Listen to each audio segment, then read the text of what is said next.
Саламатсыздарбы, сиздер менен Мирлан Батырханов. Бүгүн биз сиздер менен биздин бизнесте же дегиле кандай гана бизнес болбосун, бизнесте натыйжа жасашыңыз же жасабашыңыз эмнеден болот? Эмнеден көз каранды? Кантип эмне мен чында эле натыйжа жасайм деген суроо болушу мүмкүн. Ошого жооп берип кетели. Бул суроону көбүнчө жаңылар да берет, көптөн бери иштеп атып өспөй орунда туруп калгандар да берет. Эми караңыз, биринчи көрсөткүч бул сиздин жөндөмдөрүңүз, сиздин жөндөмдүүлүгүңүз. Ким гана болбосун, чач мастер болобу, айталы стоматолог болобу, же болбосо айталы официант болобу, өзүнүн повар болобу, повар, өзүнүн ишин, өзүнүн жөндөмдөрүн жакшы жасаган адам, жөндөмдүүлүктөрү күчтүү адамда дайым кардар көп болот, туурабы? Сиз мисалы үчүн тамактарды жакшы жасаган поварга барып кардар болгуңуз келет, туурабы? Ошонун колунан тамак жегиңиз келет, туурабы? Ал эми жасай албаган адамдан тамак жасатып жегиңиз келбейт. Өз ишин чачты жакшы жасаган адам дайым өз кызматын жакшыраак сата алат да, туурабы? Анын кызматын сатуу оңой. Анын кызматы бизге да, биз үчүн да макташ оңой болот, туурабы? Демек анын кардары көп болот. Биздин иштерде ошондой эле, сиз мисалы үчүн кардарларым көп болсун, менин колуман продукция көп алсын десеңиз, албетте сиз продукцияны билүү жана продукциянын жардамы менен адамдардын проблемасын чече билүү деген. Адамдардын проблемасына жараша продукция сунуш кыла билүү. Жана адамдардын проблемасын сурап атып таба билүү деген жөндөмдүүлүктөрдү өстүргөнүңүздө гана сизде кардарлар көп болот. Жана ошол потенциалдуу кардарларга сунуш кыла билүү, сөздү баштай билүү, ушуларды сиз өнүктүргөнүңүздө, ушуларды сиз практика жүзүндө көп адамдарга жасап отуруп, практика жүзүндө эми кандай гана жөндөмдүүлүк болбосун, практика жүзүндө жасап отуруп гана биз жөндөмдүүлүктү өнүктүрө алабыз, туурабы? Ал эми билим бизге эч качан акча алып келбейт да, жөн билимчи. Ал эми жөндөмдүүлүк бизге акча алып келет да, жана натыйжа алып келет. Мен кардарларым көп болсун десеңиз, анда ушул жөндөмдүүлүктү өнүктүрүшүңүз керек болот. Ал эми менин группамда адамдар көп болсун десеңиз, демек сиз кандай жөндөмдүүлүктөрдү өстүрүшүңүз керек болот. Албетте презентация өтө билүү, бизнес жөнүндө айта билүү, сунуш жасай билүү, адамдарга суроо берип тема баштай билүү. Айталы телефон чалып адамдарды чакыра билүү. Көптөгөн адамдарга ыңгайсыз суроолоруна жооп бере билүү. Бул бизнес боюнча, продукция боюнча и так далее. Адамдарды каттай билүү, каттагандан кийин адамдарды алгачкы ишти баштоого жардам бере билүү. Айта билүү ал боюнча консультация бере билүү. Адамдарга акциялар боюнча билектерди алууга түшүндүрүп жана аларга жетүүгө жардам бере билүү. Жетүүгө жардам бере билүү деген сиз өзүңүздүн чөнтөгүңүздөн төлөп эмес, же алардын атынан заказ кетирип эмес, аларга заказ алганы жардам бере билүү, демек сатууга үйрөнүүгө жардам бере билүү. Ушулардын баарын билгениңизде сиздин группаңызда дайыма оборот болуп турат, өсүү болуп турат. Ошондой эле адамдардын кызыгуусун ойгото билүү, бизнеске болгон өз максатын койгон жардам бере билүү. Демек башкача айтканда биз сабак өтө билүү жөндөмдүүлүгүн да өнүктүрүшүбүз керек. Булардын баары техникалар да, техникалар жөндөмдүүлүк. Бул биринчи көрсөткүч. Кийинки көрсөткүч болсо бул тартипке сала билүү, өзүбүздү тартипке сала билүү.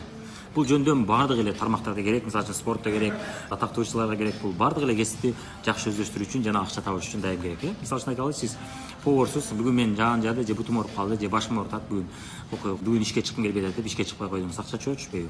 Ошол күнү эч бир кардар сизден ошол кызматыңызды сатып албайт, туурабы? Акча төлөбөйт. Же мынтип, болтур үйгө бүгүн ишке келбей эле коебуз, мен акчаңызды ала бериңиз, биз тамак жебей эле жөн эле бере беребиз дейби? Антпейт эч качан. Биздин иште деле ошондой эле, сиз дайым адамдар менен жолугушуу иштирип турганыңызда, адамдарга продукция боюнча консультация берип турганыңызда, адамдарга биринчи шагты жасоого жардам берип турганыңызда, көптөгөн суроолоруна жооп берип турганыңызда, аларды үйрөтүп турганыңызда гана жана жаңы адамдарга улам сунуш жасап турганыңызда гана сизде оборот болуп турат экен да. Ошон үчүн бул жерде биз тартипке сала билишибиз керек экен. Спортто, мисалы үчүн спортто деле адам бүгүн бутум оорутат, башым оорутат, бүгүн чыккым келбей атат, жүгүргүм келбей атат, же муштум менен нагрузка кылгым келбей атат десе, ал адам спортсмен эч качан мастер спорт боло албайт, туурабы? Вокалда, мисалы үчүн күчтүү ырчылар деле, мен бир убакта вокалда ырчы булык боюнча тынбай матч чыгып турчу элем. Вокалга барганда биз курсагыбызга нагрузка берип, өпкөбүзгө нагрузка берип, үнүбүзгө тынбай нагрузка берип, үстүбүздөн тынбай иштешибиз керек болот да. Ушунун жардамы менен гана биз үнүбүздүн күчү күчтүү болуп, жана жандуу үндө жакшы таза ырдай турган боло алчу элек да. Мисалы үчүн мен бир жыл мурун ырдаган менен бир жыл кийинки ырдаганым эки башка болуп чыккан да. Эмнеге? Мен көп жолу күндө кечкурун барып ырдайт элем да. Күндө тартипке салып өзүмдү маштырат элем. Бул иште деле ошондой эле, сиз дагы өзүңүздү тартипке салып, кылгым келет, кылгым келбейтке карабастан, мен күндө бул ишти баштадым, мен күндө жасайм деген өзүңүзгө ваада берип, күндө жасаганыңызда гана ийгилик жаралат экен да. Ошондо гана натыйжа жасалат экен. Демек натыйжанын себептери жөнүндө көрүп ойлоңуз, каяктан келет, эмне себептен келет? Натыйжанын себептери эмне болуп атат? Бул сиздин оюңуз. Мен эмне жөнүндө ойлоп атам? Кандай настрой менен сунуш кылам адамдарга? Адамдарга чындап проблемасын чечкен жардам бере аламбы, адамдарга чындап жардам берген умтултамбы деген суроолорду коюңуз өзүңүзгө. Анан чындап мен жөндөмдүүлүктөрүм жакшы болуп атабы, ошол жөндөмдүүлүктөрдү өстүргөндө натыйжа болот деп ошонун үстүнөн иштешиңиз керек да. Ошондой эле мен тартипке салып алып күндө иштеп атамбы же күндө иштебей атамбы, ошону ойлоңуз керек. Күндө иштеп аткан болсоңуз дайым эсиңизде болсун, натыйжа дайым болбойт. Мисалы үчүн алма түп өсүп чыкканча убакыт кетет, туурабы? Сиз азыр алма түптү эктиңиз дагы анан бир жыл айлап атасыз. Неге дагы өрүп чыгып атат? Мен алма түптүм го дей берсеңиз болот? Болбойт, Сиз эмне кылышыңыз керек? Кудай буйруса 3-4 жылда алма көрөм деп ошол алманы жакшылап багышыңыз керек. Бул жерде деле ошондой эле. Кудай буйруса мен азыр иштеп атам, менет кылып атам, кардарларга тынбай сунуш айтып атам, кардарларга жардам берип продукцияларды түшүндүрүп берип атам, акцияларды түшүндүрүп берип атам. Кудай буйруса жакында ошолордун арасынан адамдар чыга баштайт, ала баштайт. Кудай буйруса ошолордун арасынан бизге окшоп иштегендер чыга баштайт, партнерлор чыга баштайт, бизнести берилип кыла баштагандар чыга баштайт деп келечекке концентрация болушуңуз керек да. Жакшы келечекке концентрация болгонуңузда гана сиз жакшы келечек жасай баштайсыз, келечекте жаңы натыйжалар боло баштайт. Азыркы учурда сиз натыйжаны ойлобоңуз, азыркы учурда сиз эртеңки күнгү натыйжаны ойлошуңуз керек болот да. Жана түптү өстүргөндөй эле. Көпчүлүк адамдар эмнени өзгөрткүсү келет? Көпчүлүк адамдар мөмө жемишти өзгөрткүсү келет. Мөмө жемиш бул эмне? Натыйжаны өзгөрткүсү келет. Натыйжаны өзгөртпөңүз, сиз себептерди өзгөртүңүз, Ал эми чынында эмне кылыш керек? Тамырды өзгөртүш керек, туурабы? Ошондой эле. Элестетиңиз дагы бир мисал, сиз компьютерге распечатка деп жаздыңыз. Бирок бир-эки ката менен жазып койдуңуз, анан печать деген кнопканы бассаңыз, басып чыгар деген. Эмне болот? Распечатка деп жазып койгон болсоңуз, распечатка болуп чыгат, туурабы? Анан сиз айтасыз, бул натыйжа мага жакпай атат, муну мен өзгөртүшүм керек экен, муну оңдошум керек экен деп ко деген алып туруп өчүрүп туруп замазка менен а деп жаздыңыз, распечатка деп оңдодуңуз. Оңдодуңуз, мына эми оңдодум, мына эми туура деп туруп, дагы печать басып чыгар деген кнопканы бастыңыз, эмне болду? Дагы компьютерден распечатка деп чыгып калат, туурабы? Эмнеге? Распечатка бул эмне? Бул натыйжа. Распечатка деген бул натыйжа болот. Ал эми распечатка каяктан келип атат? Компьютерде ичинде туура эмес жазган себеп болот, Анан сиз айтып атасыз, бул мага жакпай атат дедиңиз дагы. Мен чоңураак замазка албасам болбойт экен. Бул замазка күчү жетпей атат дедиңиз дагы. Чоңураак замазканы алып дагы оны өчүрүп дагы агыл оңдодуңуз. Эмне болду?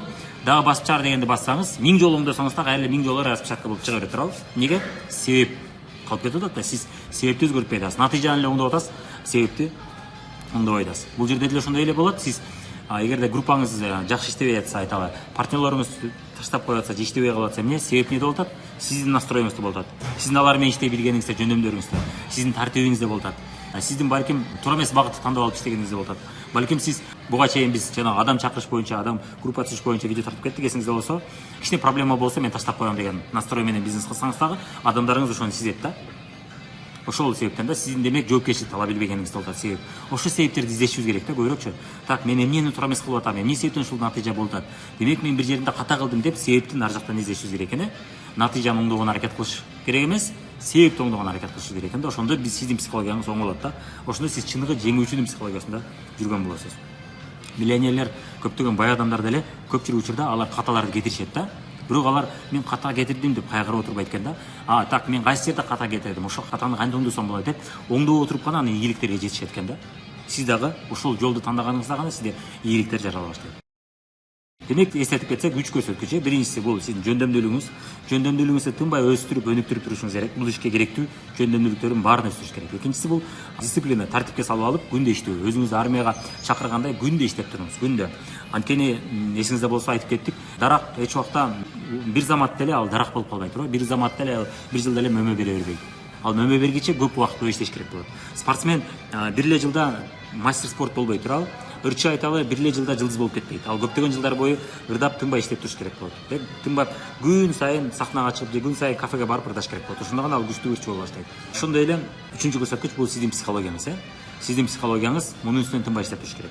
Сиздин настроеңиз, ишке болгон настроеңиз, бизнеске болгон настроеңиз, адамдарга жардам бере билүү, адамдарга кандайдыр бир баалуу нерсе бере билүү. Ушул настройду өзгөртүп, ушул себепти өзгөрткөнүңүздө гана сизде натыйжа ийгилик болот. Бирок бир күндө болбойт, акырындык менен болот деп атабыз, Эгерде мен тез натыйжа жетким келет же акырын натыйжа болуп атат деген суроо болуп атса сизде, козгоп аткан болсо, албетте сиз үчүн бизде атайын видеобуз бар. Натыйжа тез болуу үчүнбү же акырын натыйжа болуп атса деген видеобуз бар. Ошону көрүп кетсеңиз, ошол жерде көбүрөөк түшүндүрүп айтканбыз.